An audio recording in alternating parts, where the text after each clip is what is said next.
And it's a nice day, I guess, for testing. What do you expect? It's a beautiful day. Sun is shining. There's a lot of people, which seems to be really enthusiastic about motor racing. So, again, I can't wait to do some business. And what is it? Is it a real test or is it more like an exhibition? It's a little bit of both. Obviously, it's the first time the Formula One car comes back to Zandvoort after, I wouldn't say long time, but a few years. And so it is indeed an exhibition in a way. But on the other hand, it's also an occasion for us to do some kilometers and maybe to see if Formula One can have a future here, which I think is very possible.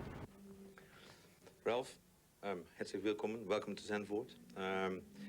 You've been here a couple of times, or at least one with the Marlboro Masters. What do you remember of this racetrack? Well, I mean, it used to be, especially in the Formula 3, a nice racetrack and enjoyable to race on. Yeah. It's a bit longer now. How do you prepare for an event like this?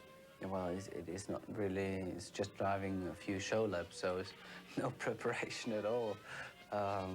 Basically, it's just enjoyment for us to race around here, to do a few laps without any pressure, without anything, just for show. If you look at how your relationship within the team is nowadays, how do you work with Patrick? I think we worked very good from the beginning on. There's no problems at all, and I must say, since I'm in the team, I enjoy working with the team, and we had never had a problem. No, I'm not looking for problems, but I know Patrick sometimes can be real firm on what he wants. Do you have a fight every now and then? Well, I think, we are not racing for fun, we are racing for results, and at the end of the day, if the results are not good enough and you have to change things, then you ask for things, and things have to be done. And if I want something, I ask for it, and if Patrick wants something, he asks for it. That's quite easy. You go and work with BMW now. Does that help you to get over a difficult period? Well, at least to know that we have a new engine and a new chance from next year onwards keeps us going, definitely. I mean, or especially Williams, is not happy in the situation it's in now. I mean, the team is used to win races and not to be happy to score 2 points on a weekend.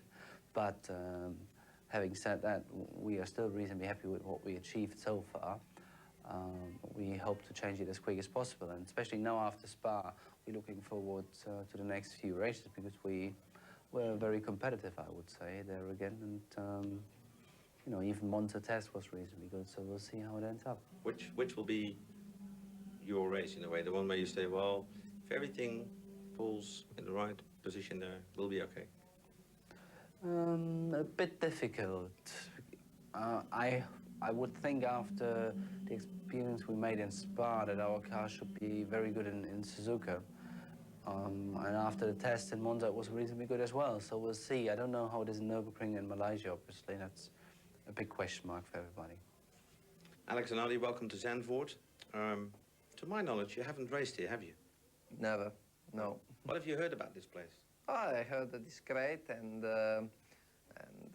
just anxious to put the wheels down on the circuit. I've talked to a couple of former teammates of you. One of them is Johnny, where you had your period with Lotus. Some people say that technically you're very, very nearly brilliant. Is it difficult for you, when your brain is so technical, to solve all the problems you have? No. You want to make me look smarter than I am, but... difficult. No, Johnny tells good stories about you. No, well... I don't think it's a question of trying to achieve something more than other people. It's just a question of trying to set the car up the best way you can. And in these days, I gotta say, it's a little bit frustrating, because you don't have the grip to put the load into the suspension, and you need to set the car up stiff enough to be supported in the high-speed corners, where the winds generates a lot of downforce. So therefore, you gotta run a sort of stiff setup, stiff enough that it ends up being super stiff for the grip you have in the slow-speed corner. So it doesn't matter whether you change springs, roll bar, damper settings.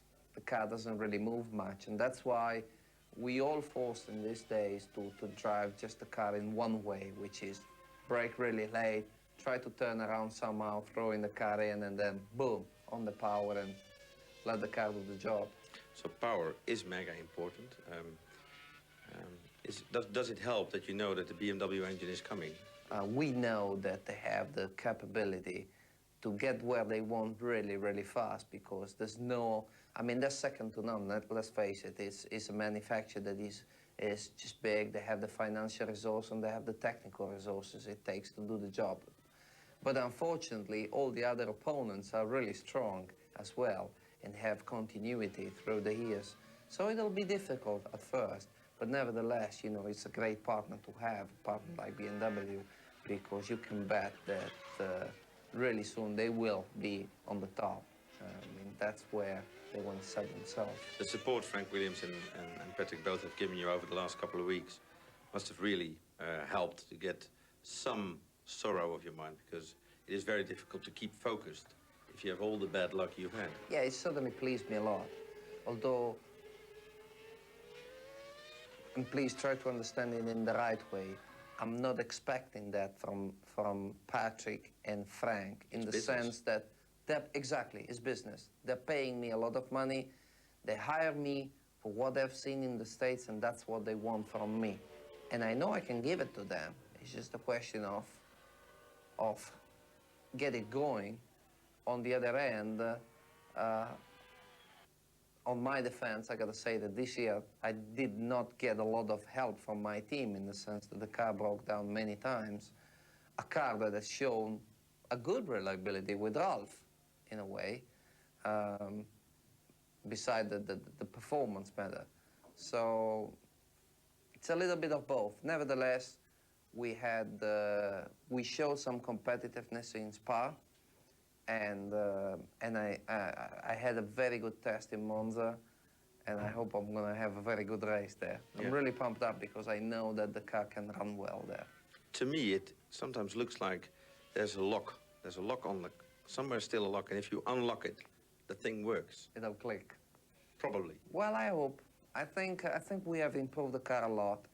We've got some new aerodynamical bits that have improved the performance, but more than that, the drivability of the car. And certainly this has helped me more than what it did to Ralf.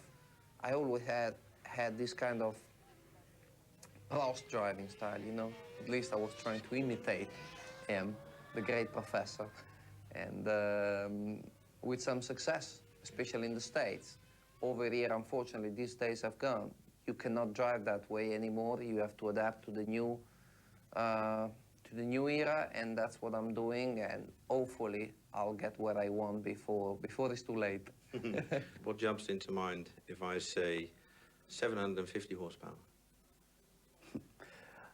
A very bad Formula One engine. Not enough.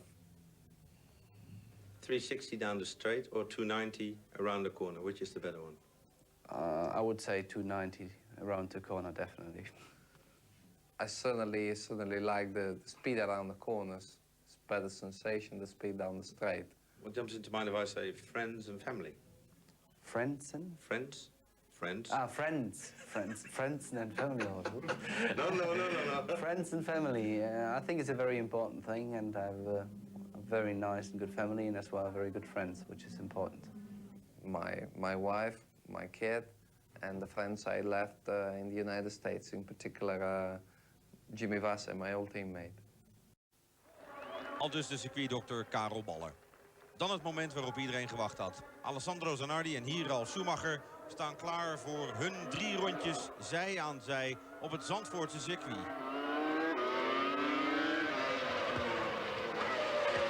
Ruim 800 pk wordt er losgelaten per auto. De beide heren hadden voor deze demonstratie elk 3 ronden gereden om zich bekend te maken met het grijze lint in de blonde duinen van Zandvoort. Daar waar er jarenlang door deze bochten grote namen als Lauda en Fittipaldi, niet te vergeten Alan Jones, zijn gegaan. En ook door deze bocht, en dat was natuurlijk toch weer nieuw. Was hier Mika Salo in augustus, nu zijn het dan 2 Formule 1 auto's. En de vraag bij de fan was, wanneer worden het er 22? Beide coureurs verklaarden dat ze blij waren met de brede grindbakken aan de zijkant van het circuit. Veiligheid is natuurlijk een groot aspect in de moderne Formule 1. En je ziet dan ook dat ze, met name omdat ze de baan niet zo goed kennen, allebei andere lijnen nemen. Ralf Schumacher heeft hier 2 jaar lang gereden in de Formule 3-wedstrijd die elk jaar in de kop van augustus gehouden wordt. Het Winfield Williams team is dus het eerste team wat met 2 auto's op het circuitpark in Zandvoort acte de présence gaf.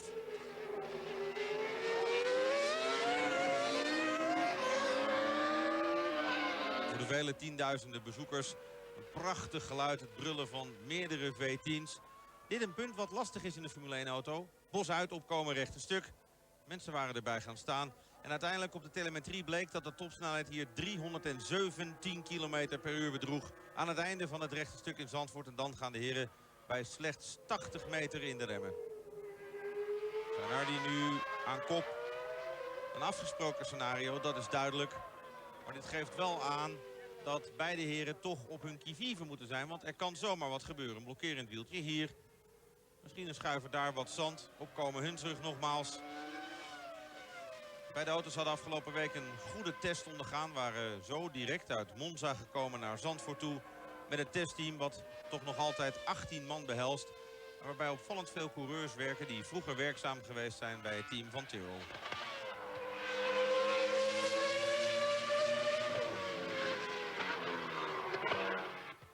Geen van de coureurs had natuurlijk ook tijd gehad om aanpassingen te doen aan de versnellingsbak. Want normaal gesproken, als je op een circuit komt waar je nog niet eerder gereden hebt, binnen 2-3 rondjes voelen de rijders waar eventueel versnellingsbakverhoudingen en dus standwielen aangepast zouden moeten worden. Nissan was een lastig punt. Zanardi verremt zich en dus ook Ralf Schumacher. Want ja, je ent je op je voorganger. En Zanardi schiet kiesbed rechtdoor, dwars door de grindbak heen. Ralf Schumacher blijft op respectabele achterstand. Maar dat gaf ook aan dat de heren behoorlijk bezig waren. Het was echt niet dat men obligaat wat rondjes wegtrapte. Er werd wel degelijk het maximale uit de omstandigheden gehaald. En zo kwamen ze dan weer met z'n tweetjes binnen. Ralf Schumacher die duidelijk aangaf dat hij het behoorlijk naar zijn zin had. Laatste 4 wedstrijden van het seizoen zien de heren goed tegemoet. Daar Tim Coronel, een van de toeschouwers. Ook Kalf liet zich regelmatig zien bij de 2 mannen die je zo vaak ziet. En Alessandro Zanardi weet hoe hij het publiek in Zandvoort moet bespelen. Tijd voor ons om eens te vragen wat hij nou precies vond van die eerste paar rondjes en zijn kennismaking op Zandvoort. Alex, what's your first impression about the course, the circuit? I mean, Circuit is beautiful. It feels like Star Wars. Different camber, flying corners. It's very difficult though, but did you like it? yeah, I'm looking forward to go out again. Een tiental minuten later zijn de beide heren dan ten laatste malen weer op de baan. De auto's zijn wat aangepast. Er is wat vleugel weggehaald. Ondanks het feit dat de wagens nog steeds met flink wat vleugel rijden. Je ziet dat duidelijk. En daar al wat rook achter de auto van Ralf Schumacher. Zo gaat hij door Gerlach. Een bocht met bijna 3G aan de linkerkant. Dan komt de klim richting de Hunsrug. En als er dan al een probleem is en een beetje rook, dan wordt die rook sterker. En er is een probleem voor Ralf Schumacher, die midden in de slotenmakerbocht zijn auto opblaast. Alessandro Zanardi die direct van het gas af ziet gaan. En Schumacher houdt met moeite de auto op de baan. Bovenaan glijdt hij weg. Die olie komt op het linker achterwiel. Schumacher kijkt hier in zijn spiegel. Zanardi komt ernaast rijden. Let eens op de handbeweging van Alessandro Zanardi. Je moet goed kijken. Woeps, dat scheelde weinig. Inderdaad. De auto begon te glijden. Maar er zit ook wat vlammen onder het bodywork. Het is daar warm. Die uitlaat is bloedheet. Die olie komt erop en die vat dan vlam. Maar Ralf Schumacher is slim genoeg om door te rijden naar een positie waar wat brandweermannen staan. Zet zijn wagen dan langs de kant en het binnenbrandje werd uiteindelijk snel geblust. Maar het was wel direct het einde van die demonstratie. Ze wilden met 2 auto's voor het rechte stuk nog wat doen. Ralf Schumacher kijkt, haalt de brandweer erbij. En het is gauw gebeurd hier nogmaals. Dat moment net over de kop van de Hunsrug gebeurt het. Alessandro Zanardi die even helemaal niets meer zag. Maar let eens op de beweging van de Williams van Ralf Schumacher. Links in beeld. Die auto klimt daar nog gewoon. De druk zit nu op rechts. Dan komt de druk op links. En hier zie je de achterkant weg beginnen te glijden. Daar gebeurt het. Dat is met een slordige, ik schat 214, 215 kilometers per uur. En hier slingert Ralf nog wat voor. En dus werd het een ritje terug naar de pits voor Ralf Schumacher. Zoals hij het niet verwacht had. Maar zoals het wel historisch vastgelegd wordt. Want historisch is het. Ooit waren het Nigel Mansell in de auto en Ayrton Senna da Silva die zo op de sidepod ging zitten op het circuit van Silverstone. Toen ze na afloop van de wedstrijd richting de fans gingen. En dat doen ook Alessandro Zanardi en Ralf Schumacher. 2 coureurs die aangaven vandaag dat het echte coureurs puur sang waren. Want ze waren beide op zoek naar snelle tijden. Uiteindelijk is er een tijd geklokt van 1:24. Staat niet in verhouding tot wat Mika Salo deed. Want dat was onder zeer natte omstandigheden. Een luid gejuich komen de mannen dan met z'n tweetjes terug in de pits rijden. En kregen de fans waarvoor zij kwamen flink wat spektakel. Duw- en trekwerk om de shots te maken. Maar uiteindelijk komen ze veilig met z'n tweetjes weer terug. Het handje van Ralf die aangaf dat hij niet geheel blij was dat het gebeurde waar het gebeurde. De oliepoeder op de baan, de marshals hadden nog wat werk. En voor de rest was het poppetje gezien, kastje weer dicht.